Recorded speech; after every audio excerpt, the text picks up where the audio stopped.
পরিত্যক্ত বাড়ি। এ বাড়িতে আমার জন্ম, আমার বাবার জন্ম, আর এরা বলছে এটা নাকি পরিত্যক্ত।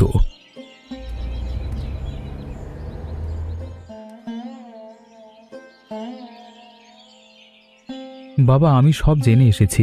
এই নোটিশের কথা শুনেই শহর থেকে ছুটে এলাম। আইনি লড়াই করতে হবে এখনই। আজকের জন্য লড়াই নয় রে বাবা, আজকে আমি আমার একদিনের হোটেল খুলব। হোটেল মানে? বাবা, এ সময় এসব কি বলছেন আপনি? আজকে শুধু চা নয়, আমি সবাইকে পেট পুড়ে ভোজ খাওয়াবো। বাজারে বড় মাছ আর মুড়ি ভাজা দিয়ে রান্নার আয়োজন করেছি আগে থেকেই। বাবা, আজকে তো ঘরে নিমন্ত্রণ। আপনি একা একাই এত আয়োজন করে ফেললেন, আমাকে একবার জানালেনও না। তোকে জানালে তো তুই বাধা দিতিস বাবা, আইনের কথা বলতিস।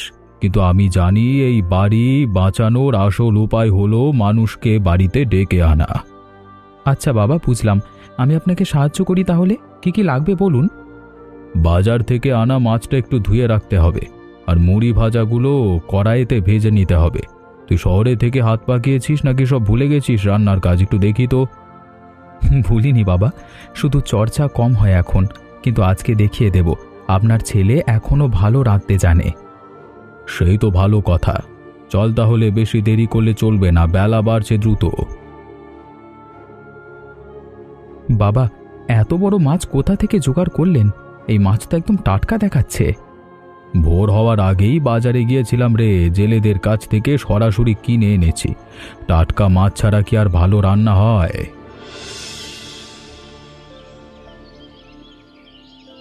দেখ অভিজিৎ, এই বোর্ডটা আমার বাবার আমলের। আজকে আবার এটাকে জীবন্ত করে তুলব আমি। বাবা, এই হোটেলের গুরুত্ব তো অফিসারেরা বুঝবেন না। ওরা তো শুধু কাগজপত্র দেখে বিচার করে। কাগজপত্র দিয়ে সব বোঝা যায় না রে বাবা। মানুষ যখন এ বাড়িতে বসে হাসি মুখে ভাত খাবে, সেটাই তো আসল প্রমাণ।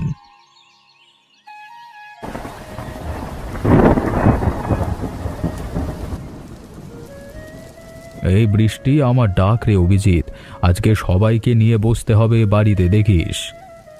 আপনার এই আশাবাদ দেখে আমারও ভালো লাগছে বাবা।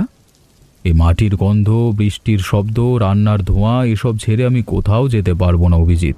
এ বাড়ি তো আমার সব। জানি বাবা, আমি সেটা বুঝি বলি তো লড়াই করতে এসেছি। কিন্তু আপনার এই পদ্ধতিটাও তো মন্দ না। দেখা যাক আজকে কি হয়। মানুষের মন জয় করবার এর চেয়ে ভালো উপায় আর কি আছে বলতো? কাগজ দিয়ে যা হয় না, ভালোবাসা দিয়ে তা হয়। বাবা, এই বৃষ্টিতে কেউ আসবে তো? রাস্তাঘাট তো সব ভিজে কাদা হয়ে যাচ্ছে দেখছি। আসবে রে, আসবে, দেখিস। এ গ্রামের মানুষ বৃষ্টিকে ভয় পায় না, বরং বৃষ্টি এলে তো আরো বেশি জড়ো হয়ে সবাই এক জায়গায় আনন্দ করে। ঠিক বলেছেন বাবা, আমার ছোটবেলার কথা মনে পড়ে যাচ্ছে। বৃষ্টি হলেই তো সবাই আপনার এই বারান্দায় এসে জড়ো হতো। কত গল্প হতো তখন। বিজয়দা, এই নোটিশ দিয়ে আমি লজ্জায় আছি। আমার হাতেই তো নোটিশটা এসেছিল, বিলি করতে হয়েছে বাধ্য হয়ে। আরে তুমি কেবল পিয়নের কাজ করেছো লক্ষণ, দোষ তো তোমার নয়। এভাবে লজ্জা পেও না তুমি। তবু মনটা খারাপ লাগে বিজয়দা। এত বছরের চেনা মানুষ, তোমার বাড়িতে খারাপ খবর নিয়ে যেতে হলো। আজকে আমার হোটেলে ভোজ লক্ষণ। বসো বসো, রান্না প্রায় শেষ হয়ে এলো। মন খারাপ ভুলে যাও এবার। এ কি গন্ধ বিজয়দা! এটা তো হোটেল না, এটা তো একদম মহারাজের বাড়ি মনে হচ্ছে আমার কাছে। বাবা আজকে সবাইকে চমকে দেওয়ার প্ল্যান করেছেন। আপনিও বসে পড়ুন, দেরি করবেন না একদম। তা বিজয়দা, আজকে এত বড় আয়োজন কেন হঠাৎ? কোনো বিশেষ দিন নাকি?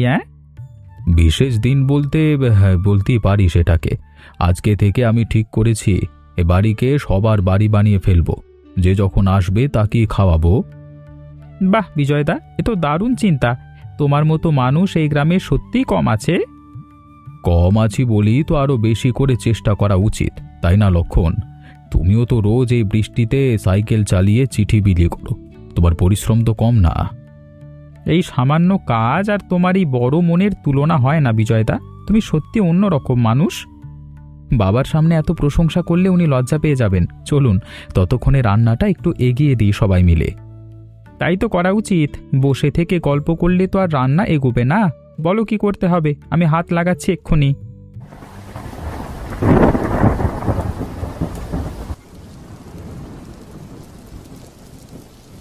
বিজয়দা, আমি খবর পেয়েছি ওই অফিসার নবীন ঘোষ আজকে আসছেন জরিপের জন্য, কিন্তু এখনো কোনো খবর নেই। তিনি কোথায় আটকে গেছেন এই বৃষ্টিতে কে জানে। আগে খাবার খাও গৌরদা, চিন্তা পরে করব। আজকে আমি আলু পোস্ত, চিচিঙ্গা ভাজি আর ইলিশের পেটি দিচ্ছি সবাইকে। একদিনের হোটেলে এত আয়োজন বিজয়দা, তা আমি তো বসেই গেলাম তাহলে। হ্যাঁ, না বলে থাকতে পারলাম না এত সুন্দর গন্ধ পেয়ে। আরে প্লেট নিন, আজকে আমার বাবা নিজের হাতে সবাইকে পরিবেশন করবেন। বাহ, তাহলে তো আজকের দিনটা সত্যি বিশেষ হয়ে গেল আমার জন্য। বিজয়বাবুর হাতে রান্না খাওয়ার সৌভাগ্য তো সবার হয় না। এই গৌরদা, আপনিও তো ঠিক সময় এসে পড়লেন। বসুন বসুন, একসাথে খাবো আজকে সবাই মিলে। হ্যাঁ, কিন্তু বিজয়দা, ওই নবীন ঘোষ যদি সত্যি আজকে এসে পড়েন তাহলে কি করবেন? উনি তো জরিপের কাজই আসছেন। আসুক না, তাকেও তো খাওয়াতে হবে। অতিথি যখন আসে তখন তার পরিচয় জিজ্ঞেস করে খাওয়াতে নেই, আগেই খাওয়াতে হয়। এটাই তো তোমার সবচেয়ে বড় গুণ বিজয়দা, সবাইকে সমান চোখে দেখা। আজকের দিনটা তাহলে সত্যিই ভালো কাটবে মনে হচ্ছে। এই গৌরদা, শুনেছি নাকি এই অফিসার নাকি খুবই কড়া মানুষ, নিয়ম মেনে চলেন সব সময়। তা জানি না রে লক্ষণ, তবে বিজয় দাদার এই মন ভোলানো আপ্যায়নের সামনে কড়া মানুষও নরম হয়ে যায় বলেই আমার বিশ্বাস।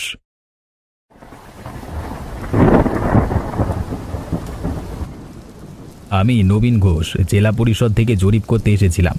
আমার গাড়ি খালে আটকে গেছে বৃষ্টিতে, একটু আশ্রয় চাই আপনাদের এখানে। আসুন আসুন, ভেতরে আসুন।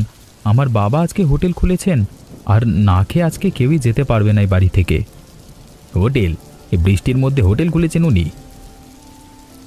আসুন আসুন, ভিজে গেছেন দেখছি খুব। আগে গা মুছে নিন, তারপর খাবার খাবেন আমাদের সাথে। এটা তো হোটেল না, এটা তো একদম রাজার বাড়ির খাবার মনে হচ্ছে আমার কাছে। এত মানুষ, এত আয়োজন, কি উপলক্ষে বলুন তো? কোনো উপলক্ষ নাই স্যার, শুধু বৃষ্টি হয়েছে বলি এই আয়োজন। আসুন আসুন, বসে পড়ুন সবার সাথে। কিন্তু আমি তো আপনাদের ঠিক চিনি না, হঠাৎ এভাবে আসাটা কি ঠিক হবে? আপনাদের অসুবিধা হবে না তো? একদমই না স্যার, এ বাড়িতে অতিথি মানেই আপনজন। আপনি বৃষ্টিতে আটকে গেছেন, এটাই তো যথেষ্ট কারণ আমাদের অতিথি হওয়ার জন্য। ধন্যবাদ আপনাদের। সত্যি বলতে, এমন মন থেকে আপ্যায়ন শহরে খুব একটা দেখা যায় না আজকাল। শহরে সময় কম থাকে বাবা, গ্রামে সময়ের অভাব নেই, তাই এখানে মানুষ এখনো একে অপরের জন্য সময় বের করতে পারে। কথাটা ঠিকই বলেছেন। আমার গাড়িটা খালে আটকে গিয়ে যেন একটা আশীর্বাদ হয়ে দেখা দিল আজকে। এমন একটা অভিজ্ঞতা পেলাম আজকে।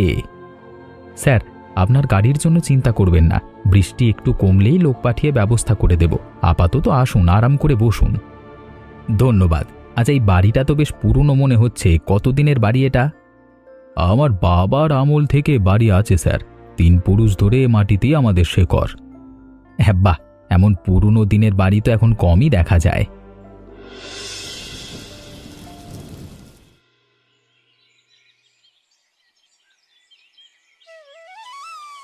বিজয়বাবু, ভোজে পুঁইশাক না থাকলে চলে বলুন তো? আমি নিজের হাতেই ভেজে দিচ্ছি, এক্ষুনি দেখবেন কেমন স্বাদ হয়। তুমি এসে গেছো মনিদা, তাহলে তো ভোজটা একদম পরিপূর্ণ হয়ে গেল। তোমার হাতে রান্না ছাড়া কি চলে কখনো? একটু সাবধানে, মাছের ঝোল পড়ে গেলে আজকের ভোজ শেষ। তখন কি করব আমরা? এ হাতটা পিছলে ঢাকনাটা পড়ে গেল হঠাৎ। তোমরা হাসছো কেন এত? আমার তো লজ্জা লাগছে এখন। হ্যাঁ, মানে আরে নাও নাও, হয়ে গেল পুঁইশাক আর কুমড়ো চচ্চড়ি। এবার সব রান্না শেষ, শুধু পাটি বসাতেই, মানে পাটি পেতে সবাইকে বসানো বাকি। হ্যাঁ মনিদা, তোমার হাতের চচ্চড়ির স্বাদ আজও সেই আগের মতোই আছে দেখছি, একটুও কমেনি এত বছরেও। তোমার প্রশংসা পেলে রান্নার আনন্দই বেড়ে যায় বিজয়বাবু। এবার সবাইকে ডাকো, খাবার ঠান্ডা হয়ে গেলে স্বাদ কমে যাবে। আমি সবাইকে ডাকছি এখনই। আসুন সবাই, খাবার একদম তৈরি। এত সুন্দর গন্ধ পাচ্ছি বহুক্ষণ ধরে, আর তর সইছে না আমার। বিজয়দা, তাড়াতাড়ি বসিয়ে দাও সবাইকে। এই দেখো, লক্ষণের তো খিদে তো পেট একবারে চোঁচো করছে। যাও যাও, সবাই গিয়ে বসে পড়ো, আমি পরিবেশন শুরু করছি এক্ষুনি। চলো চলো সবাই চলো, উঠানে পাটি পেতে বসি আজকে। বৃষ্টি একটু ধরেছে, খোলা হাওয়ায় বসে এবার খাই। আমার এই পরিত্যক্ত বাড়িতে আজকে এত মানুষ ভাত খাচ্ছে, গল্প করছে একসাথে। এই মাছের ঝোলের গন্ধে পুরো গ্রাম মেতে উঠেছে আজকে। এটা কি পরিত্যক্ত বাড়ির চিহ্ন বলে মনে হয় আপনার? আরে বাহ, এই স্বাদ তো অসাধারণ। এটা বোধহয় আমার এত বছরের চাকরি জীবনের সেরা খাওয়া হয়ে গেল আজকে। নবীনবাবু, বিজয়দার হাতের রান্না একবার খেলে ভোলা যায় না। আমরা তো প্রতি বছরই অপেক্ষা করি এমন ভোজের জন্য। সত্যি বলছি স্যার, এই ইলিশের ঝোল খেয়ে আজকে আমার সারাদিনের ক্লান্তি একদম উবে গেল। এই তো, এটাই তো আমার হোটেলের আসল পুঁজি। মানুষের ভালোবাসা আর একসাথে বসে খাওয়ার আনন্দ। কাগজে যা লেখা থাকে থাকুক না কেন, এই আনন্দটাই তো আসল। বিজয়বাবু, আপনার কথাগুলো শুনে সত্যি মন ছুঁয়ে যাচ্ছে। এত সহজ ভাষায় এত বড় কথা বলতে খুব কম মানুষকেই দেখেছি আমি। নবীনবাবু, এই গ্রামে বিজয়দাকে সবাই এভাবেই চেনে। তার বাড়ির দরজা কোনো দিন কারোর জন্য বন্ধ হয় না। সত্যি বলছি স্যার, এই গ্রামে কারোর বিপদ হলে সবার আগে বিজয়দার কাছেই ছুটে আসি আমরা। আরে থামো তোমরা, এত প্রশংসা শুনতে লজ্জা লাগছে আমার। খাও তো, এবার ঠান্ডা হয়ে যাচ্ছে খাবার। বিজয়বাবু, এই মুগ ডালের ঘন্টটাও অসাধারণ হয়েছে। আপনার হাতে যেমন জাদু আছে, প্রতিটা পদই আছে। ঠিক বলেছেন নবীনবাবু। এ বাড়ির রান্নার সুনাম তো আশেপাশের গ্রামেও ছড়িয়ে পড়েছে। মানুষ দূর থেকেও আসে বিজয়দার হাতের রান্না খেতে। আরে এই ইলিশের ঝোলটা তো আজকে একদম অন্যরকম হয়েছে বিজয়দা। বিজয়বাবু, আইন অনুযায়ী বাড়ির ব্যবহারের প্রমাণ চাই আমাদের। এই ভোজটা তো একটা সাদামাটা ব্যাপার, এটা কি সরকারি কাগজে ধরা যাবে? স্যার, আমি বাড়ির 10 বছরের সংস্কারের বিল, জমির দলিল আর নকশা সবই নিয়ে এসেছি সাথে করে। গৌরদা আর লক্ষণদা এই বিষয় নিয়ে সাক্ষীও দিতে পারবে আপনাকে। বেশ, কাগজপত্র তো ঠিকই আছে দেখছি, কিন্তু শুধু কাগজে তো সব প্রমাণ হয় না, তাই না? ঠিক তাই স্যার, আর এই ভোজটাই তো তার সবচেয়ে বড় প্রমাণ। কারণ আমি গতকাল থেকেই বাজার করেছি এই আয়োজনের জন্য। এ বাড়ি কোনোদিন খালি পড়েছিল না। এটা তো গ্রামের মিলন মেলা হয়ে আছে সব সময়। ঠিক বলেছে অভিজিৎ, আমি নিজেই সাক্ষী। এ বাড়িতে প্রতি বছর কোনো না কোনো উৎসব হয়, মানুষ আসে যায় নিয়মিত। বেশ ভালো কথা বললেন আপনারা। তবে আমাকে এটাও দেখতে হবে যে বাড়ি সত্যি রোজ ব্যবহার হয় কিনা, শুধু আজকের দিনের জন্য না, তাই না? স্যার, আপনি চাইলে গ্রামের যে কাউকে জিজ্ঞেস করতে পারেন। প্রতি উৎসবে, প্রতি বিয়েতে, এমনকি শোকের দিনেও মানুষ এ বাড়িতে আসে সবার আগে। এতটাই গভীর এ বাড়ির সাথে গ্রামের সম্পর্ক। ঠিক বলেছে অভিজিৎ, আমি পঞ্চায়েত প্রধান হিসেবে এই কথার দায়িত্ব নিচ্ছি। এ বাড়ি কখনো খালি পড়ে থাকেনি। বেশ, আপনাদের কথা আর এই আয়োজন দেখে আমার মনের সন্দেহ অনেকটাই কেটে গেছে। তবে অফিসের কাজ তো মানতেই হবে আমাকে, তাই না? অবশ্যই স্যার, সেটা আমরা বুঝি। শুধু চাই আপনি নিজের চোখে যা দেখলেন সেটাই যেন লেখা থাকে। নিশ্চয়ই থাকবে, চিন্তা করবেন না। আমি যা দেখি তাই লিখি, আর যা আজকে দেখলাম তা সত্যি অন্য রকম। চলুন নবীনবাবু, একটু হেঁটে বাড়িটা দেখিয়ে আনি আপনাকে। বসে বসে শুধু কাগজ দেখলে তো পুরোটা বোঝা হয়ে যাবে না, তাই না? বাহ, এই পুকুরটাও তো বেশ সুন্দর। এখানেও নিশ্চয় অনেক গল্প জমা আছে বিজয়বাবু। হ্যাঁ, এই পুকুরে আমি সাঁতার শিখেছিলাম স্যার। আমার ছেলেও শিখেছে এখানেই। 3 পুরুষের সাঁতার শেখবার জায়গা এটা। আসলে জানেন, আমি কিন্তু বাড়ি ভাঙতে আসিনি এখানে। জেলা পরিষদ একটা গ্রামীণ পর্যটন এবং খাবার সেবা প্রকল্প চালু করছে নতুন করে। সেটা আবার কি স্যার? আমি তো কিছুই বুঝলাম না এখনো। যেসব বাড়ি বর্ষাকালে আশ্রয় এবং খাবারের ব্যবস্থা করে অতিথিদের জন্য, সেগুলো খুঁজে বের করে সরকারি টাকা দেওয়া হবে এই প্রকল্পে। ওপর থেকে ছবি তুলে বাড়িটাকে সচল দেখেই আমি খুশি হয়ে এসেছিলাম আজকে। ভেবেছিলাম দেখে যাই সত্যি কেমন চলছে এই জায়গাটা। তার মানে আপনি বাড়ি ভাঙবার জন্য নোটিশের জন্য আসেননি? এই পরিত্যক্ত ঘোষণার কি হবে এখন? সেটা কি বাতিল হয়ে যাবে? সেটা আমি দেখে নেব অভিজিৎবাবু। আর আপনার বাবার এই ভোজ দেখে আমি একদম নিশ্চিত হয়ে গেছি আপনারা ঠিক মানুষ এই প্রকল্পের জন্য। এতদিন জানিয়ে ভয় পেয়েছিলাম, আজকে সেটাই আমার জন্য এত বড় সুখবর হয়ে এলো। ভাবতেই বুকটা ভরে যাচ্ছে আমার। সত্যি বলছি বিজয়বাবু, আমি অনেক বাড়ি ঘুরেছি এই কাজে, কিন্তু আপনার মতো এমন সহজ সরল মন খুব কমই দেখেছি। স্যার, আমি তো এতক্ষণ শুধু আইনি লড়াইয়ের কথা ভাবছিলাম। বাবার এই সহজ পথটাই যে এত কাজে লাগবে একদম ভাবিনি। এই তো শিক্ষা রে বাবা, মানুষকে আপন করে নিলে সব সমস্যাই সহজ হয়ে যায়। এবার বুঝলি তো তোর বাবার বুদ্ধি? বুঝলাম বাবা। আজকে থেকে আপনার এই বুদ্ধিকে আমি সবচেয়ে বেশি সম্মান করব। শহরের বড় বড় উকিলও এভাবে সমস্যার সমাধান করতে পারে না। সত্যিই তাই। আমি রোজ কত ফাইল দেখি, কত নিয়মের প্যাঁচ, কিন্তু আজকের এই অভিজ্ঞতা সব কিছুর থেকে আলাদা। স্যার, এই বাড়িতে আপনি প্রথম আসেননি, শেষও না। এরপর থেকে যখনই মন চাইবে চলে আসবেন এই পরিবারের একজন হয়ে। আমি রিপোর্ট লিখব বিজয়বাবু, তবে একটা শর্ত আছে। পঞ্চায়েতে সুপারিশ লাগবে, আর বাড়ির সামনে একটা পাকা ছাউনি তৈরি করতে হবে, যেখানে বর্ষায় 20 থেকে 25 জন মানুষ আরামে বসে খেতে পারেন। আমি পঞ্চায়েতের পক্ষ থেকে সুপারিশ লিখে দিচ্ছি, এখনই চিন্তা করবেন না। আর ছাউনির জন্য পঞ্চায়েত 50 ভাগ কাজ করে দেবে, এটাও কথা দিচ্ছি আজকেই। তাহলে তো আমার হোটেল এখন রোজ ভোজ দেওয়া যাবে গৌরদা। এত বড় সুযোগ পাবো ভাবতেই পারিনি। শুধু ভোজ দিলেই হবে না বিজয়বাবু, খাবারের স্বাদটাও কিন্তু ধরে রাখতে হবে সব সময়।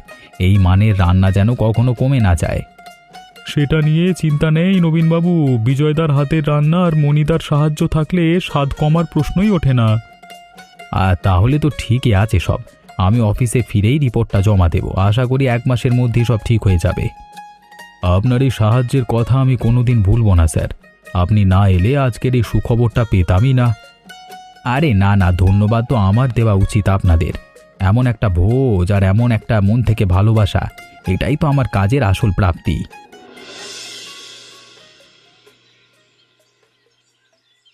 বাবা, এই যে জায়গাটা, ঠিক এখানেই ছাউনিটা হবে।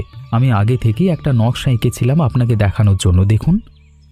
বাহ, তুই তো আগে থেকেই সব ভেবে রেখেছিলিস দেখছি। এত সুন্দর পরিকল্পনা, আমার তো দেখেই ভালো লাগছে।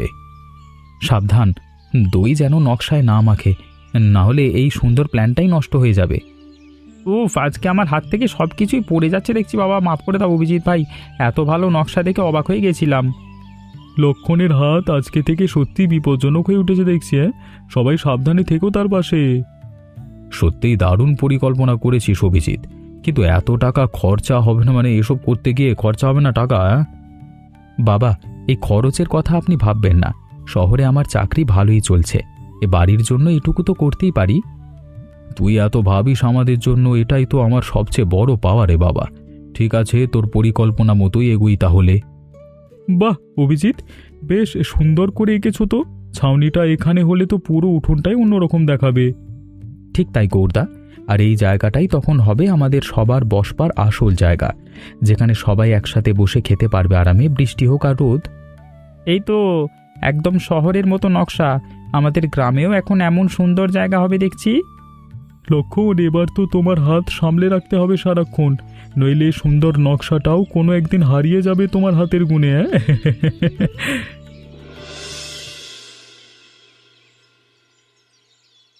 বিজয়বাবু, আজকের এই ইলিশ মাছের ঝোলটা আমি কখনো ভুলবো না। এমন স্বাদ, এমন মন থেকে ভালোবাসা সত্যি কমই দেখা যায় আজকালকার দিনে। আপনি যে কোনো দিন আসুন স্যার, আমার হোটেল সব সময় খোলা থাকবে আপনার জন্য। দরজা কখনো বন্ধ হবে না এ বাড়ির। আমি কিন্তু আবার আসবো, শুধু অফিসের কাজে নয়, ভোজের জন্য কথা দিয়ে গেলাম আজকে।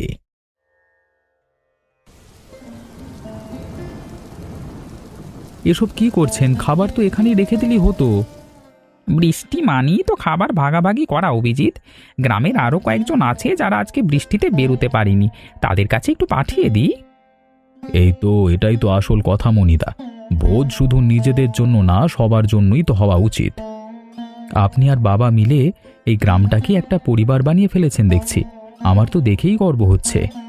তোমার বাবার কাছ থেকেই তো শিখেছি এসব অভিজিৎ। এই গ্রামে আমরা সবাই একে অপরের পাশে দাঁড়াই, এটাই তো আমাদের নিয়ম। চলো মনিদা, বাকি খাবারগুলো ভাগ করে দিয়ে এসো। আর কারোর কাছে গিয়ে জিজ্ঞেস করো কারো কিছু লাগবে কিনা। ঠিক আছে বিজয়বাবু, আমি এক্ষুনি বেরুচ্ছি। এ বৃষ্টির পর মানুষের ঘরে ঘরে একটু গরম খাবার পৌঁছালে মন ভালো হয়ে যাবে সবার। আমিও সাথে যাই, রাস্তা তো এখনো কাদায় ভরা, একা যেতে অসুবিধে হবে আপনার। আরে না না, তুমি বাবার সাথে থাকো অভিজিৎ। আজকের দিনটা তো তোমাদের বাবা ছেলের জন্যই সবচেয়ে বিশেষ। আমি একাই সামলে নেব সব কিছু। সবাই বসে পড়ো, আজকে শনিবারের বিশেষ ভোজ। পোলাও আর মাংসের ঝোল দুটোই আছে আজকে। বাবা, আপনার হোটেলের ভোজে আজকে পুরো গ্রাম এসে হাজির হয়েছে দেখুন। এই ছাউনিটা না থাকলে তো এত মানুষ বসতেই পারতো না একসাথে। বৃষ্টি না এলেও আমি এখন ভোজ দিতে পারি রে, এই হলো, এ তো লাভ হলো আমাদের। সেই একদিনের হোটেল আজকে সারা বছরের হোটেল হয়ে গেল।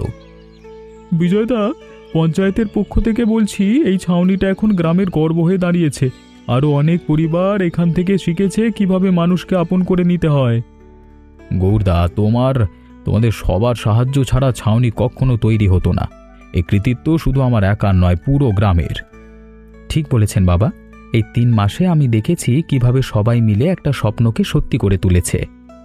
মণিদা, তুমি আজও সেই আগের মতোই আছো, সবার আগে অন্যের কথা ভাবো। এই গুণটাই তো তোমাকে সবার প্রিয় করে তুলেছে। বাবা, এই যে এত মানুষ আজকে এখানে হাসি মুখে বসে আছে, এটাই তো আপনার সবচেয়ে বড় সাফল্য। আইনের কাগজ তো শুধু একটা কাগজই ছিল, আসল জয়টা তো এখানেই। ঠিক বলেছে অভিজিৎ। বিজয়দা, তোমার এই হোটেল এখন শুধু একটা বাড়ি নয়, এটা আমাদের সবার গর্বের জায়গা হয়ে উঠেছে। জানো গৌরদা, সেই দিন যখন নোটিশটা পেয়েছিলাম ভীষণ ভেঙে পড়েছিলাম মনে মনে, কিন্তু আজকে মনে হচ্ছে ওই নোটিশটাই আমাদের একটা নতুন জীবন উপহার দিল। এটাই তো জীবনের নিয়ম বিজয়বাবু। খারাপ কিছুর ভেতরে থেকেও ভালো কিছু বেরিয়ে আসে, শুধু বিশ্বাস আর ধৈর্য থাকতে হয়, আর তোমার মতো একটা সরল মন থাকতে হয়।